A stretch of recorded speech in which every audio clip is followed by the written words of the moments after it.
Luka has every 40-point, 10-assist game in Dallas Mavericks history. I spoke to Luka yesterday on the set of my new show, Stephen A's World. Check it out. We welcome in a guy that can only be described as one of the young, if not the young superstar in the NBA. He's averaging 27, 9, and 9 right now. I'm talking about the one and only Luka Doncic. He's right here with yours truly. Luka, how are you, sir? How's everything? Great. Thank you for having me. How do you feel about all the attention that you've received with folks literally labeling you an MVP candidate before this season even began? Clearly, the basketball world feels you've arrived. How do you feel about you as a player at this point in time in your career? It feels special, that a lot of people talk about me, but obviously I have a lot of things to improve.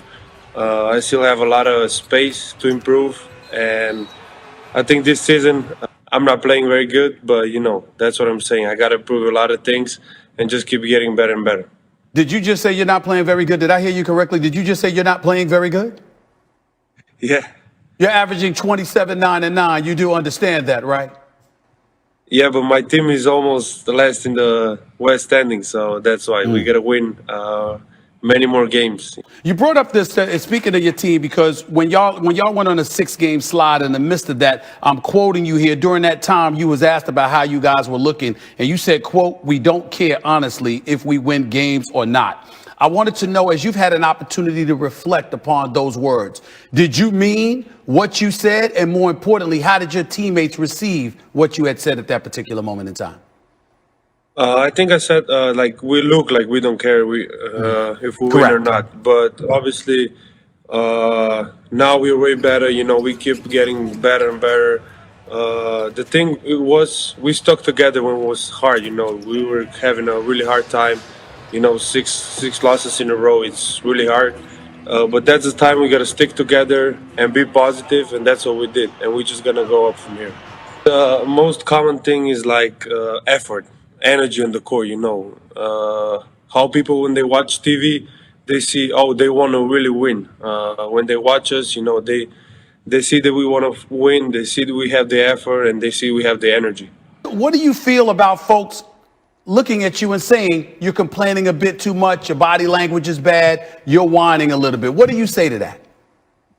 I think some of it is true, because, especially this year. But I think last couple games I've been getting better and better. I gotta stop this. I know it's not right. We're in a bad spot, like I said, for 6 losses in a row, and that just makes you do things you don't want to do. And I know I did a lot of things wrong, and I gotta learn from this. Last question for you. Clearly, there are expectations with a healthy Luka Doncic, a healthy, Kristaps Porzingis. And there's MVP expectations where you're concerned. How do you feel about those expectations? Are you feeling like there's additional pressure on you to perform at a high level because of it? There's a pressure, I had pressure since I was a kid, playing in Madrid and that stuff.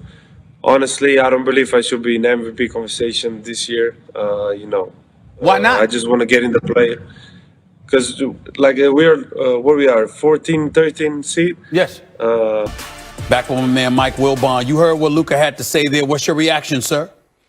I love him. I already loved him as a player and now as a person. Stephen A., his self-awareness is what stands out in your interview with him. He didn't care about the points averaged and second in assists. He cares about what seed that team is. They're too low. He knows it. Self-critical about it. Talking about his own sort of demeanor on the court and also what he can do better. I loved every single word he said. He's not worried about being an MVP. He's worried about lifting Dallas from 13th into something more respectable, like 7th or 8th, and getting into the playoffs. Mike, I'm glad Luka Doncic lifted you up. I'm about to do the same. Keep Mike Wilbon's mic open because he's about to laugh hysterically. Here's my list. Oh, no, you didn't, Mike Wilbon. Oh, no, you didn't. Check it out. Number 5 on my list. Look at Jeff Van Gundy right there trying to do the running man. Oh, my Lord. The man did it knowing the cameras are rolling. Mark Jackson is sitting there laughing at him. This is during the telecast, ladies and gentlemen. It's probably a timeout or something. He is doing the running man, trying to do the running man. Jeff Van Gundy, I love you. Great coach, great announcer, great. Did you just say you're not playing very good? Yeah. Welcome to Sports Center with Stephen A. Smith, presented by Mountain Dew. Tonight in Dallas, two of the league's rising stars, Trae Young and Luka Doncic, will meet for the second time in 8 days. The draft day trade in 2018 involving the pair means that their NBA careers will always be linked together. In their first season in the NBA, Luka and Trae were first and second in scoring among rookies, with Doncic beating out Young for Rookie of the Year honors. Last season saw both players make their first All-Star teams, but it was Luka who took off after leading the Mavs to the playoffs and then averaged 31 points per game against the Clippers. This season, Luka and Trae's teams are both below 500, but the Hawks are currently 7th in the Eastern Conference. As for the Mavs, only 2 teams out west have a worse record. Bringing in the one and only Mike Wilbon right here with me right now. Let's get right to it, Wilbon. What do you see as the primary problem with Luka and the Dallas Mavericks thus far this season? Well, I don't see a problem at all with Luka, Stephen A. I see a problem with the Mavericks. They're not good enough. People need to slow their roll. I mean, I understand that the Mavericks were probably, if we believe the reporting done, much of it right here on our network, they were looking for Giannis maybe next year when they thought he was going to be a free agent. So did some other teams like Miami. But once he took himself off the market, there was nowhere else for them to go. Where was Dallas going to go to get better? Their roster is not improved right now. They got Porzingis. They got Tim Hardaway Jr. Those are pieces you want to keep. Those guys are not just serviceable. They're assets. Hold on. But they got to get better, Stephen A. They don't have good enough players around. And Porzingis is right there. They don't have good enough players around Luka for him to be great, leading them to anything. Well, I'll give you credit where it's due, Mike Wilbon, in terms of I don't think they should have lost Seth Curry. They shouldn't have traded him. He shoot 50% from the field and from three-point range for the Philadelphia 76ers. But Luka is shooting 31% from threes. He can at least shoot and make some more three-point shots. Are you willing to admit that, Mike Wilbon? You seem in a very, very generous mood this evening. That's not going to make him MVP, Stephen A. If he goes up to 38%, the Mavericks would be in what, 11th place instead of 13th? He is not the MVP. And I think a little birdie told you something about that. We're going to hear about that some more soon. Right. And they are not a contender, not a serious contender, not yet. They'll get there. You know Mark Cuban is aggressive, and when he sees an opening, he'll explode through it to make that team better. But that's not going to happen before the break in all likelihood, and they're not a serious contender this season. You know, lucky for you, I'm not finished for you, and it's not lucky for you because I'm not finished with you yet. We'll get back to Luka a little bit later. But in terms of Trae Young, do you think that he can be the lead player on a team that goes deep into the playoffs in your estimation? He looks pretty impressive. You mean a number one guy? The man. Not really, Stephen A. Stephen A. He's like Colin Sexton and De'Aaron Fox, and that group of guys, they are tremendous players, period, okay? But this is a league of wings now. We know that from LeBron on down. This is a league of two-way wing players. Who was in the finals last year? LeBron and Jimmy Butler. Two great two-way players with some size and strength and heft to them. That is not what we should put on Trae Young. And we're not going to put that on Colin Sexton and De'Aaron Fox. As great as they are, I don't see those guys being a one on a serious contender soon. Wilbon, don't go anywhere. We'll get back to you a little bit later. I got another issue to address involving the Dallas Mavericks yet again. They haven't been playing the national anthem before home games this season, even Monday, when some fans were in the building. Today, the NBA responded saying the anthem will be played before each game by all teams. Here's Mavs owner Mark Cuban today on The Jump with Rachel Nichols.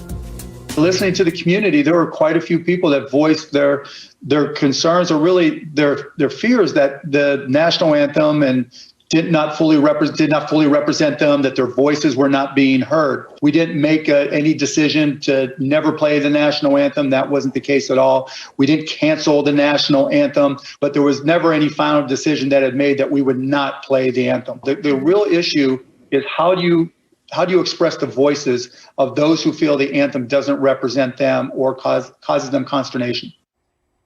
We now welcome in the ultimate insider, the one and only Adrian Wojnarowski. He's with us right now. Woj, what was the thinking behind the league statement released today that all teams would still play the national anthem before games?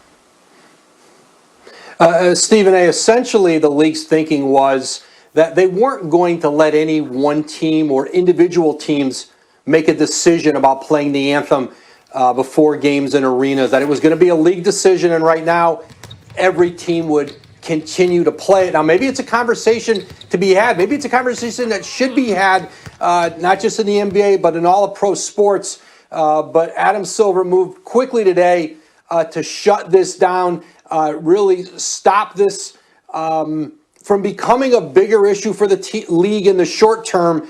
And essentially, he and Mark Cuban talked about this early in the year when there were no fans in the arena, and he gave teams the option to not play it if there wasn't anyone in there. But now that fans are back, that teams are going to have to play the anthem. Gotcha. Switching to another hot topic of conversation right now about the league. What's the latest on the status of the All-Star game this season and the always popular slam dunk contest? What can you tell us about that, Woj? Well, first of all, Stephen, the league and the Players Association, they're going to have a formal deal here by the end of the week, have everything in place for that March 7th All-Star game in Atlanta. I was told today that as part of it, the slam dunk competition is moving in their talks. They're moving toward having it at halftime of that game. There's not going to be an All-Star Saturday night. They're going to do everything on Sunday so they can get the players in on Saturday, out Sunday night after the game, three-point contest, skills contest, but the slam dunk competition at halftime of the East-West game. Woj, I like that idea. I appreciate that info. I appreciate that info. I like it at halftime. I really, really do. And Lord, the NBA is right. We don't need to be partying the night before and on a Saturday night in Atlanta. That is the right decision. Trust me. Appreciate you, Woj, as always. Stay tuned for my one-on-one interview with Luka Doncic. The Mavs superstar dissects the struggles in Dallas and why he's falling short of MVP expectations. Plus, the can't-miss story behind the rise of star Devin Booker. How Kobe Bryant helped guide the Sun star down the path to becoming an NBA and Portland Trail Blazers. And coming up tonight at 10 p.m. Eastern, ESPN and the ESPN app. The Bucks look for their 6th straight win when they take on the Phoenix Suns, led by Chris Paul and Devin Booker. He's built for this. It's what we've been training for all his life. Did you know you could be this guy? Yes.